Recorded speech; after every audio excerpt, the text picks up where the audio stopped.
有一个插曲很好笑，因为他们去钓鲑鱼嘛，鲑鱼有很丰富的油脂，他是法国人，他就很开心的想说，油脂可以拿来擦鞋子，然后就把那个鱼油拿来擦他的登山鞋。加拿大是有熊出没的地方，隔天他的鞋子就被熊叼走，所以其实很可怕。棕熊是非常有攻击性、危险性的。你有去做过很危险的爬山的这个部分过吗？独攀过阿空加瓜，就是南美洲第一高峰，然后登顶率30几%吧。但我觉得人生充满各种不同样貌的人嘛，那会这样做的人，他其实生命中就是追求这样的挑战跟刺激。那他可能也已经有心理准备，说有一天他真的可能出了什么事，但至少是在他喜欢的地方走掉。美国结束以后，我去瓜地马拉，就是开始玩中美洲的地方，后来就去了贝里斯，就有大蓝洞那个地方，然后去洪都拉斯，然后因为洪都拉斯其实原本治安就不是太好，后来因缘际会在那边待了2-3天以后，我就被绑架了。被绑架？对。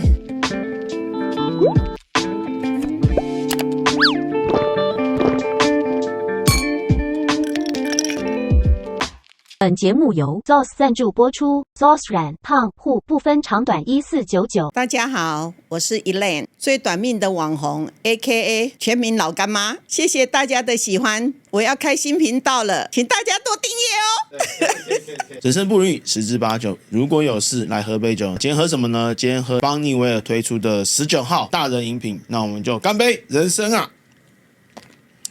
欢迎来到人生小酒馆。那这单元主要在分享一些有感触的人事物的故事。我是你的人生好伴，我是小欧。嗨，大家好，我是 King。嗨，大家好，我是 Fiona。 King， 我想问一下，有没有梦想环游世界过呢？完全没有，完全没有。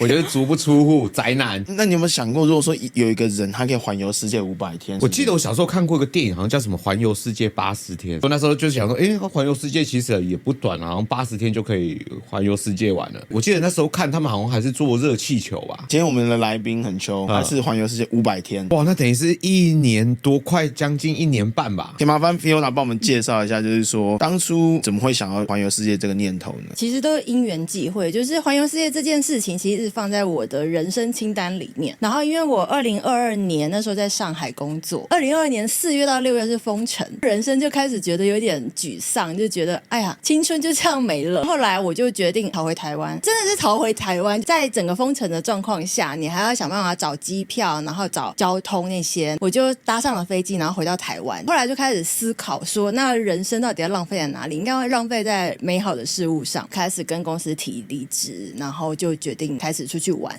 但那时候也没有想到要环游世界，那时候只是有一个朋友找我去加拿大玩，然后我就带着我的行李呀、帐篷、睡袋就去加拿大玩。然后玩完就开始觉得，好像可以继续玩下去哦。你这样子带着帐篷出门，你妈妈不会觉得你要去干嘛吗？但因为我家人原本就很习惯我带着帐篷去流浪，我在台湾就是会流浪的人。这个就是一个奇特的地方。去加拿大为什么要带帐篷？去 road trip 就是你到哪里，然后它有营地，你可以扎营。哇，你是不是不行了？我完全没办法。台湾也有很多朋友他们会去露营什么，其实很多人找我去，我跟他讲我不要，就是我人生睡觉我一定要有电视，要冷气，不然我没办法住。你有手机 iPad 啊？不行，不一样，那完全不一样。可你爸爸妈妈就已经很习惯你常去露营这件事情。那时候应该有稍微跟我爸妈说我要去加拿大，因为我买单程机票，所以基本上他们不晓得我什么时候回来，我就说啊玩够了就会回来，就不小心超展开。所以他们没有因为这样子而阻止你吗？因为我从17岁开始就过得蛮流浪的生活，就是我除了工作以外，其他时间我可能周末就是去山里面。对，所以从小爸爸妈妈就已经习惯了这件事情。可能习惯了吧，我有告诉他们说我要出国已经很好了。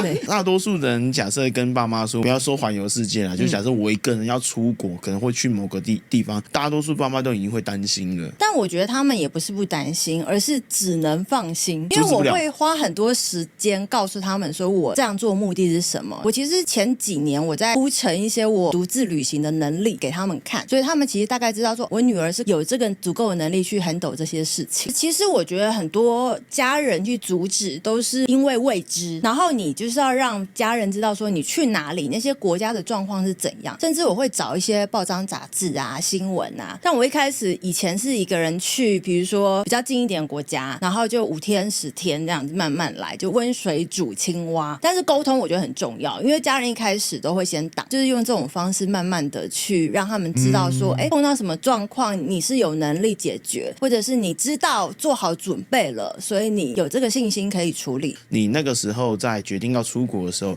你怎么决定好多少钱是足够的？出国前我的预算可能是60万，然后或者是4个月几个月这样子，但后来你知道到了国外就一切都不管了啊，人生只有一次啊，花啦就这样子对，所以后来就报预算。我其实是大概知道说自己身上有多少钱，我可以花多少，能力范围之内可以花的部分，然后我就不管了，我就想做就去做。所以你就这样去了加拿大找朋友。前1个月我是跟一个朋友就是有一台车，然后我们就公路旅行嘛，加拿大很多山，我自己会去山里面可能住个2-3天再出来，那这样子前1个月大概是这样玩。后来我又跑去了北边玉空那边比较多无人区那个地方，又玩了几个礼拜，回来以后就觉得好像这些东西足够我再继续玩下去，所以后来我又顺便申请了一个阿根廷签证，然后就拿到，然后签证下来以后我就心想那旅程可以继续了。后来又去了南美洲，就一路美国找朋友，然后开始去瓜地马拉这样子，因为美国那边就是西岸是加州，去了新墨西哥州又公路旅行了一阵子，就越来越靠近中南美洲的地方。新墨西哥州还蛮有趣，就是大家可能对它很不了解，但它就是那个绝命毒师就是拍摄的地点，就有很多那种古老的一些遗迹啊，然后它也有很多白色的沙漠，它的风景非常非常的多变，跟你想象中不太一样。新墨西哥州它比较荒凉，就是它可能地图上面写说这里是露营区，但你实际上去就是几个停车格加一间厕所，因为那种就便宜嘛，不太需要钱。我觉得如果要公路旅行一定要带一个冰箱嘛，第一个是你要算好你的油，台湾实在太方便了，所以一般我们在台湾其实不会想到说你真的会没有油，但加拿大或美国他们可能一开就一整天完全没有任何加油站，那你非常有可能你可能车上还要带个油桶。我蛮好奇的，就是像你刚刚讲的，你从以前也会自己带着帐篷啊，这样进去深山里面。那通常你去深山都在干嘛？找一个安静的地方独处啊，因为你不觉得就是在都市里面很多干扰，而且深山里面很多地方是没有搜寻，你就可以逼自己远离手机，可能带一本书啊，煮东西，很开心，亲近大自然。那时候去玉空，然后就碰到2个法国人，我原本要跟他们一起去玉空那边就是划船兼露营这样子，但因为后来我时间不行，所以我没有跟上他们。我就觉得外国人其实他们会很狂野去玩这些东西，比如说那边有玉空河嘛，玉空很长，然后他们就会租一台独木舟，把帐篷啊吃的什么东西可能7-8天的东西放在那条船上面，就随波逐流。但对他们来说他们很自在，他们有很多求生技能，比如说他们就知道我会钓鱼，每天在那边钓鲑鱼啊，晚上就可以吃鲑鱼这样。那你就是比如说野外求生了这么久，那你学会了哪一些技能？我可能只能吃素吧，因为我不会打猎，我会饿死。真的不够的话，你可能就是得吃一些果子、植物叶子。有一个插曲很好笑，因为他们去钓鲑鱼嘛，鲑鱼有很丰富的油脂，他是法国人，他就很开心的想说油脂可以拿来擦鞋子，然后就把那个鱼油拿来擦他的登山鞋，隔天他的鞋子就被熊叼走了加拿大是有熊出没的地方，所以其实很可怕，棕熊是非常有攻击性、危险性的，把他的鞋子叼走，同时有可能会攻击到他。没错，所以千万不要做这种事情。你有去做过很危险的爬山的这个部分过吗？独攀过阿空加瓜，就是南美洲第一高峰，然后登顶率30几%吧，但是我没有真的到顶啦，我只是到了5800左右吧，然后因为天气的关系，我后来下撤。我上次有一次跟我朋友在聊天，他有分享给我听过，通常会发生危险的这种山难，这一些人都是已经是顶尖好手。他说，因为正常能走的路，他们都早都玩遍，他们喜欢去走一些像受境啊，对，就是走那种就是人不会走的地方。但我觉得人生充满各种不同样貌的人嘛，那会这样做的人，他其实生命中就是追求这样的挑战跟刺激，那他可能也已经有心理准备说有一天他真的可能出了什么事，但至少是在他喜欢的地方走掉。美国结束以后后我去瓜地马拉，就是开始玩中美洲的地方，后来就去了贝里斯，就有大蓝洞那个地方，然后去洪都拉斯，然后因为洪都拉斯其实原本治安就不是太好，后来因缘际会在那边待了2-3天以后，我就被绑架了。洪都拉斯那个城市叫做 San Pedro Sula， 那个城市其实是有在世界上什么前5危险的城市，那时候我因为要在那边转机，所以我就被迫去了那个地方。其实应该是要跳过，因为我觉得危险嘛，基本上应该不会放在 list 里面，但因为为了要搭飞机，所以我就过去了。第一天还很小心翼翼就在路上走，就是后来就觉得好像也还好，路上感觉人看起来都正常，没有怪怪的。中南美洲他们都有分好区跟坏区，好区的话你大概就知道就是那种大宅院啊，然后有持枪警卫啊等等高级车出入。坏区可能就是比较平民，然后平房那样子的一些地方。然后我第一天就去了百货商场啊什么那些走走看看，我就觉得好像还好。第二天因为下雨，我就想说那我在民宿附近走一走好了，然后越走越开心，就走到比较渺无人烟的地方，看起来比较穷苦的地方，但我也没有想太多，我就觉得说反正就是乡下嘛，我还跟小朋友玩，然后就走1个多小时，然后就突然一个人冲过来，然后就要抓我的 iPhone， 然后我就心想碰到了想要来抢我 iPhone 的人。他一开始想要抢我的东西，然后就把我扭打进一个平房里，后来我就觉得他还蛮瘦小，我应该可以打赢他，后来我就真的打赢他了，所以我就从那个平房逃出来，然后我就开始跑，然后他就拿刀出来，我就心想周边有一些居民嘛，请那些居民保护我，但那些居民全部闪开，然后我就想没救了，然后后来就来了一台公车，我就跳上公车，结果那个人更厉害，他就带了2个人去拦那台公车，然后我就被所有人就是推下公车，然后被抓到平房里。所以公车没有保护你？没有，就是我觉得这也是很厉害的地方，那边的黑帮势力让当地所有人他们都很害怕，所以没有任何人敢帮助我，我就被他绑走，绑到一个铁皮屋，因为3个人嘛，他就把我在地上那样拖行，所以我还有一些伤口，就是那时候拖行造成，然后再把我拖到平房里面，然后就叫我坐下，先把我绑好，然后开始跟我对话，然后他们那时候就拿我的手机，就叫我把手机给他们，然后我就想说是想要偷我手机吗？偷我手机应该不用那么大费周章，然后后来才发现说就是他后面有个集团，就是他一直在那边跟一群人用语音对话，然后就听得出来有老大在那边指使他要做什么做什么，然后后来他就开始就是叫我解锁手机啊，然后我就想说怎么那么大费周章要看我的手机，是不是他们想要我的一些信用卡资料啊什么之类的，后来发现不是，打开我开始看相簿，然后就一张一张看，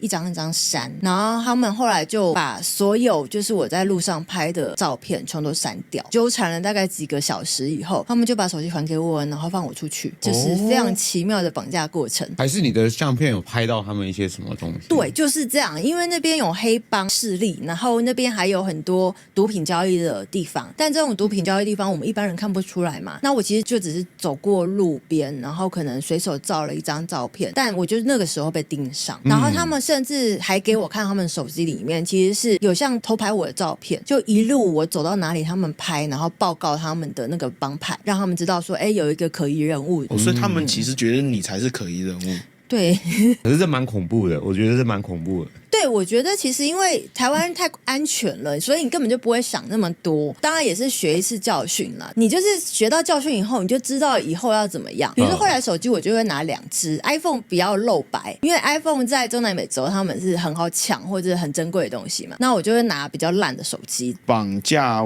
完放出来的时候，当下的心情是怎么样？就是觉得我一定是做错了什么事情才让他们盯上，我就开始觉得说我是不是有什么东西应该要再检讨。刚开始你就是先把自己放到一个安全的地方，所以我那时候是先去找警察报案，然后找警察送我去一个有持枪警卫的一个饭店里面，然后一切都安全以后，我才开始去厘清说到底发生什么事。然后那时候很幸运的是，那个城市里面刚好台湾那时候跟洪都拉斯还有邦交，然后就有个办事处，然后因为我就 po 我的脸书，就说我在洪都拉斯发生什么事情，然后领事隔天早上就打电话给我是洪都拉斯的领事，然后听说你被绑架了，那有没有需要我们帮忙的地方？不敢再出门了。我那时候已经觉得说，第一个我不晓得帮派会不会继续盯着我，非常有可能开始找人埋伏盯着我，所以我觉得我尽量不要出去就不要出去。再来是有点恐慌，就觉得说我现在不知道能不能相信那边的计程车或者相信那边的谁，那我觉得最好的是台湾这边有人可以帮我的话，就请他来帮我。毕竟他连上到巴士上面都被拖下来，都被拖下来。对啊，那时候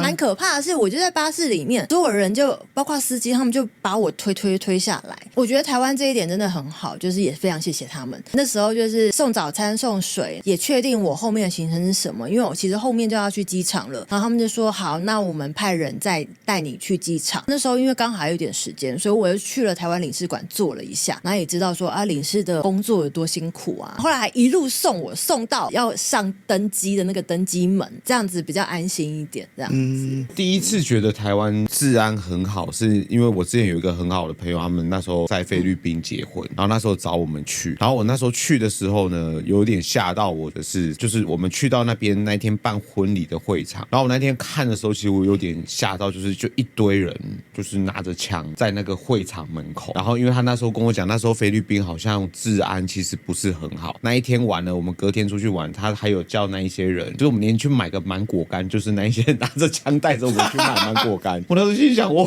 操，真的是治安是有差到这样子吗？那代表说他们是富贵人家，对对对，所以可以请那么多保镖。他那时候娶了一个蛮有名的集团的女儿，然后那时候我们去巴黎参加莱雅的几周年的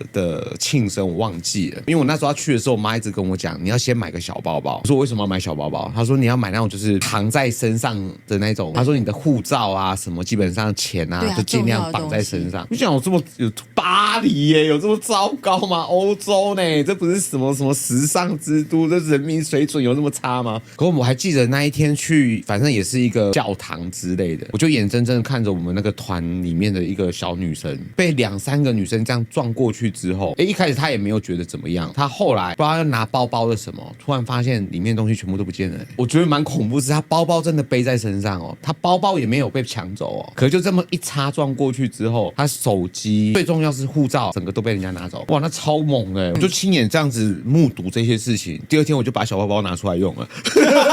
妈妈说的话要听。后来是我们当地的那个地陪透过关系，我后来发现其实他们都认识那边的集团，我们导游去把东西让他拿走没关系，可是请他护照还他。Fiona， 那你有没有什么藏这些小东西的 PayPal 呢？女生其实就会有那个嘛卫生棉，然后我其实都会在卫生棉里面藏一些钞票，大家就会觉得我就是卫生棉，所以你要越不起眼越适合。比如说书的夹层啊，当然也藏过鞋底啊，什么包包的可是我觉得你蛮绳勇敢的，就是你到洪都拉斯就遇到这种事情，然后你还敢继续往下玩。但我觉得是一种不服输的感觉，就会知道说哦，这件事情不该做，那你就避免嘛，你就尽量小心。但是不代表说，你就会吓到就回台湾了，因为我觉得这两回事啊。我觉得是倔强，就是这种事情怎么会打得倒我？我还活着啊，这样子。所以后来离开了洪都拉斯之后，我那时候要去厄瓜多加拉巴哥潜水，然后那是早就已经定好的一个行程，中间都是用流浪班的方式去玩嘛。但是那个机票是早就已经买好了，因为我确定在某一天要到厄瓜多那边，然后去参加那一个潜水的团。就是在被绑架的3天之后，我到厄瓜多的隔天又被持刀抢劫。中南美洲真的蛮容易，你就把它当作是缴保护费或小费，所以我其实都会把一些小钞，比如说5块10块美金之类的分开放。厄瓜多那边是基多，就他们的首都，然后我就去一个地方走，就突然有一个人鬼鬼祟祟过来，然后他就拿一把刀就跟我说 money， 我就知道哦，他要抢我钱。但是因为我钱通常都会就是4处各放一点，所以我就是给他钱，他自己也很紧张就跑走了，这样子让他们吃到一点点小甜头。虽然这不是很好的方法，但是这是最容易脱身的方法，不容易让你陷入险境，因为你有可能打开的钞票是几百块美金，那他可能心就更大了。但如果你给他个10块，对他们来说也许已经很多了。给他就离开了吗？还是对啊，遇到了这件事情，所以还有再去潜水？对，他都已经定好了，付钱很贵。对啊，都已经定好了，怎么不去？哇，这执行力很厉害。加拉巴哥是一个就是生态非常好的地方，然后它其实算是潜水人的终极殿堂，就是它有满满的锤头鲨，然后金鲨、海蜥蜴，因为他们算是一个达尔文岛、达尔文演化论之类，他们是在那边发现的理论，所以加拉巴哥其实对生物的或生态学之类的人，他们都是一生必去的一个地方。对于潜水人来说，有一点曾经沧海难回水，你再也没办法看那种普通的生物了，满满的锤头鲨在那边游啊，同时可以看到这么多生态，然后包括我刚刚讲的什么海蜥蜴啊、海狮游泳之类的，然后还有满满的鸟类，你就把它想象是一个动物天堂，对那里很贵。很贵吗？很贵我想大概知道，就是像他这样潜一次水，大概需要花。因为我是住在船上，我住在船上7天，然后它整个 package 这样子买下来，应该是台币快20万吧。我记得你那个时候有提到说，你原本其实要去秘鲁，不是去阿根廷。那时候也很好笑，就是我原本要买的机票是要先去飞秘鲁嘛，然后我想说从秘鲁往下玩，但秘鲁在2022年的12月，那时候发生了很多政变，那时候就是他们的总统一上台，好像过了几天，然后就又被人家弹劾啊，又下台，然后总统要逃去墨西哥的时候还被绑架。我觉得中南美洲他们很容易发生这种政治的问题，或者是抗议、暴动等等的。那时候就是当天早上已经要飞了，而且我有一些秘鲁的朋友，所以我已经跟他们约好说晚上要见面，要什么要吃饭。然后那时候我在看了一次新闻，就觉得不太对，怎么看起来暴动更严重了？就立刻又买了一张秘鲁飞到阿根廷的票，在秘鲁机场立刻又搭下班飞机走哦，就等于是转不机这样子。进去，因为一进去非常有可能暴动出不来。的确，就是很多观光客他们在马丘比丘几百个观光客被困在那边。阿根廷其实我是一路搭巴士往北走，因为阿根廷很大，光搭巴士这样一个点一个点玩，可能就可以玩个1-2个月。差不多中段左右，我就去爬了那个我刚刚讲南美洲最高峰，然后后来再去智利，然后智利再往北走，从玻利维亚到秘鲁。我可以大概了解一下这半年你花了多少钱了吗那时候半年大概已经花了报预算嘛60万左右啊， ？60万玩半年，好像还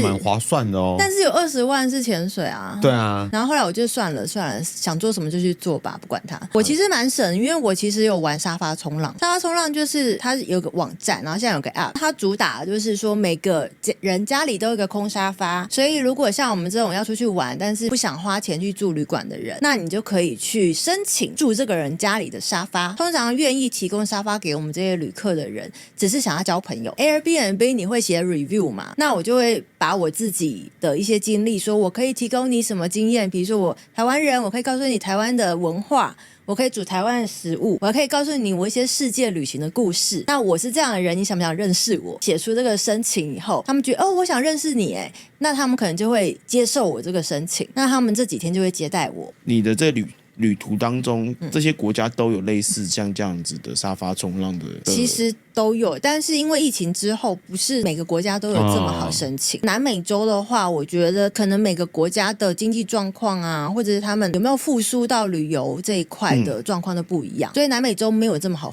申请。但我后面去非洲就超级好申请。我其实为什么很坚持要就是继续这个旅程，就是第一个我想去南极，就是 to do list 里面一定要做的事情，然后再来是我想爬阿空加瓜，所以这两个我是觉得说没有飞到走不下去为止的话，我会继续走，想把这几个目标完成。这样，我那时候去阿根廷啊，其实我就有一直在跟一个就是卖南极船票的那个经销商在问他，因为南极其实如果你要买票非常贵，所以我就想说，我是不是可以去买那个最后1秒钟，就是 last minute 那个票。然后那个一到南极，我就赶快传讯息跟那个 agent 说，有没有最后1分钟的票，就是多少钱，最近要出发。他就说，刚好有南极船票是要从阿根廷的布宜诺斯艾利斯飞到最南端乌苏阿亚那边，然后才会上船。那时候他就跟我说，3天之后就有一艘船，你要不要去？然后就立刻刷了那个卡就去了。那我想知道，就是如果正常买，跟我抢在最后面买，那个票价大概可以差到3倍。3倍，3倍，只要3倍是就是30万跟90万的差别，所以你买的那一张票是快30万，快30万。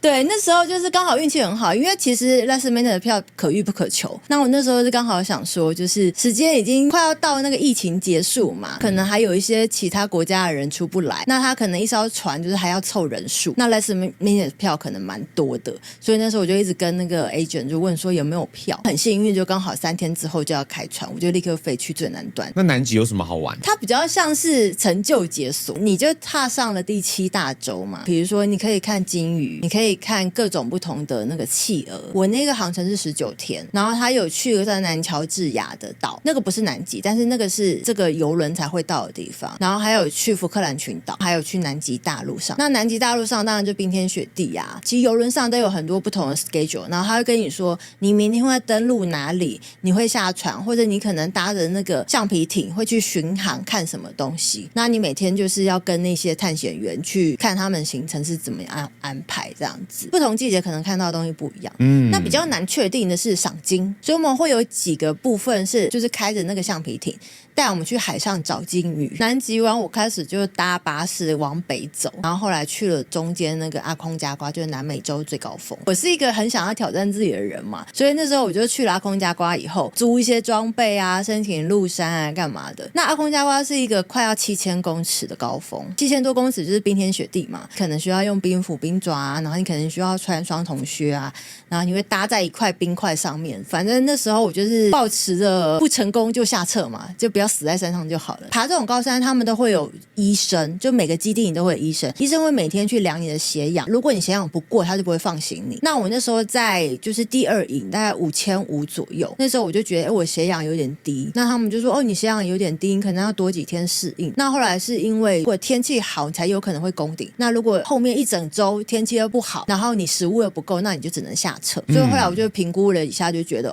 第一个是我血氧也不够，然后我食物也不够，看起来这一次没办法登顶，所以我就直接就是从那个营地就往下撤。我刚刚听到就是你有去到非洲，去非洲之前跟你真的去完非洲之后，你觉得最它的落差感在哪个地方？因为非洲很大，它有54个国家，那每个国家的状况不一样。像我那时候，我非洲第一站是马达加斯加，对，但是我那时候一下飞机的时候，到了他们的首都，然后就有点惊吓，因为他们以前是有被法国人殖民过的，所以他们有很多一些法式的餐馆啊、建筑等等。但是其他的路上就是躺了很多，比如说西家带眷，就全部住在路边。你就想象你走在路上，你要跨过可能一个抱小孩的妈妈，然后再经过他们家的其他小孩睡在路上的这样子。但是在首都上是很多这样的状况，他们贫富差距其实蛮大，的确生活条件也不是很好，但是也不能一竿子打翻全部的非洲，因为非洲非常多国家，可能马达加斯加状况不是很好。我还有去另外一个国家叫塞西尔，塞西尔它就是非常有钱的国家。那你有去一些像他们部落？我那时候去伊索比亚，然后伊索比亚的部落真的是我觉得大开眼界，因为他们其实南部那边的流域就是有90几种不同的部落，那其实观光客是可以去那边就是参观部落的。有几个比较有名的部落，有一个叫汉马族，他们会有一个叫跳牛节的东西，他们要帮儿子选媳妇的时候会举行一个跳牛，在这个仪式比如说某年某月某日的什么时候，村里面的那些未婚的女生们，她们就会全部聚集到那个地方，拿着鞭子请要选媳妇的那个人去鞭打她，就真的是认真的鞭打。而且我后来去看，他们全都身上见血那种，但是那是他们的仪式，他们深信身上的疤痕越多，就代表说他们越迷人。之前有听过一个比较就是很糗的，就是我之前有一个跟我讲说，非洲好像不知道哪个部落，他迎宾的方式就是他叫他老婆陪你睡。马赛，他不算迎宾，就是马赛族，他们其实门口有个记号，就比如说这家的男主人出去打猎或去干嘛，出远门，那他们就会在门口放个记号说，我们家没有其他男人了，有人看到就可以进去，就是跟他开心一下。但部落他们就是部落共享一切这种概念，其实在非洲感触很多，就是你去村庄里面，你都会觉得他们其实生活条件都不是太好。然后那时候在马达加斯加有一个小女生，她就跑过来跟我说，你从哪里来？然后我就说我从台湾，然后她就说台湾在哪里？我就开始跟她介绍一些东西，然后她就说我以后也要去台湾玩。然后那时候你会觉得说你可能这辈子都出不了这个地方，那心里只能这样想啦，因为那边大部分都很穷，他们可能一辈子出不了村庄。但是她就很乐观，她就跟我说，你有办法来我们国家，我就一定有办法去你们国家。哇，好正面、哇，正面哦！我觉得很正面，就是很棒，他一定有办法以自己的能力达到某一些目标，我觉得这个还蛮感人的。心态上其实我那时候是觉得说，因为很多人是觉得中南美洲已经是背包客很难生存的地方，非洲以后我的心态是觉得我到了终极殿堂。后来就在非洲玩了一阵子以后就开始累了，想说去一下文明世界好了后来我就从非洲就埃及那边又往英国，然后就去英国待了2个礼拜，算是休息一下。那玩了那么多地方，比如说你去了环游世界这样子，行李应该怎么带？因为对我来讲，我要带1年半的衣物物出门？行李很简单，我觉得玩1个月跟玩1年半的衣服是一模一样，基本上你就是短袖带了几件，然后长袖带了几件，保暖的，这样就1个月跟几个月几年都一样，差别只是在你身上钱够不够而已，不然可以一直玩下去。你去非洲那么多国家，你有去印度吗？之前有去印度，那可以帮我们观众破个迷思，就是大家认为说印度好像是女生去是很危险的一个国家，事实上真的是这样子吗？我觉得很多地方是不管你是不是一个人，是不是女生男生，其实他都同等的危险，只是说女生可能她比较弱势。印度的话，它其实比较多会是诈骗，你会看到的东西都是被放大的。我不会说它是一个安全的地方，而是你必须在所有的地方都一样的谨慎。你也去了这么多的国家，有没有哪一个国家是你觉得大家一定要去？非常特别，然后此生一定要经历，我觉得会是伊索比亚。因为我觉得伊索比亚就是我们小时候都会听什么啊很穷啊饥饿30啊什么之类的，但我到伊索比亚的首都的时候就发现高楼林立，甚至有 B&W 整栋上面写 B&W 那种类似办公室的地方，然后很多高级饭店啊那些的，所以伊索比亚的首都是非常有钱的。觉得他们有非常深的历史涵养，1000多年其实都没有被什么法国英国殖民那些的，所以伊索比亚自己有自己的很深的一套文化，然后他们甚至有自己的伊索比亚历，他们有他们自己的新年，然后他们的时间其实跟我们这种世界的时间是不一样的。比如说他们讲1点的话，你都要问他说你是要讲伊索比亚的时间还是世界的时间，所以就很有趣，就是他们感觉你会好像到一个异世界一样。之前有去 IG 问观众说有什么问题想要问，他们有2个问题想要问。第一个问题是他想问说，你去了这么多国家，有没有哪一个国家最容易发生艳遇？我必须说埃及不是一个好的艳遇，而是几乎我每天走在路上大概就会有10个人想要当我男朋友或者跟我求婚。我觉得应该是因为他们会觉得我是个观光客，可能有点钱，再来是我是亚洲女生，对他们来说比较稀有。刚开始只是想跟我就是推销什么行程，后来发现我好像有一点回应以后，就开始说比如说你单身吗？刚开始傻傻说对，我单身一个人在那边玩，后来发现太多苍蝇过来就是一直想要跟你做朋友，后来我就说没有，我结婚了，我老公在饭店里，然后他们就会改口说那你们有没有需要埃及的老公，就会一直死缠烂打这样子，然后一直跟你想要就是进一步认识。还有另外一个问题，他就是说就你心中你觉得哪个国家相对来说是最危险？我觉得其实中美洲都差不多因为你比较有可能比如说搭巴士就在哪个小村庄啊小城镇这样子停。中美洲因为后来经济状况也不是太好嘛，然后他们有一些比如说从委内瑞拉来的难民啊，然后他们自己本身可能也有一些比较贫穷的人，像抢劫或者是偷东西非常非常多，中南美洲是很容易发生的。对有想要去环游世界的观众来说你有没有什么建议可以给他们？我觉得很多事情就是你如果想做就赶快去做。环游世界我觉得除了要有一点经济能力以外，还要有闲有体力，就是除非你是搭邮轮开心这样子一个国家跳一个国家，这比较不花体力，但很多时候比如说你要舟车劳顿，然后你可能有高海拔，或者你还想要爬一点山之类的，这种都非常非常需要体力。我觉得这会是我这一生做过最好的一个决定，放弃了一些工作，但是很多机会错过了就没办法再回去了。那我觉得我很高兴我做了这个决定，在最好的时间点，然后愿意看这个世界。我有一个蛮好奇，就是我去的国家不多，可是我觉得我每次出国之后都会有一些新的体悟。那尤其是像你这种花了1年半就是跑遍了这么多国家，经历过了这么多事情之后，你觉得你现在的人生观，或者是你怎么在看待接下来的人生这件事情？我觉得我后来发现人的物欲其实没那么高。你看我背了一个背包，然后就可以走了500天，我甚至可以继续走5年10年，其实都可以。你看一个人他需要的东西其实就这么多而已，那你其实不用一直去买一些奢侈品，买很多手表，买很多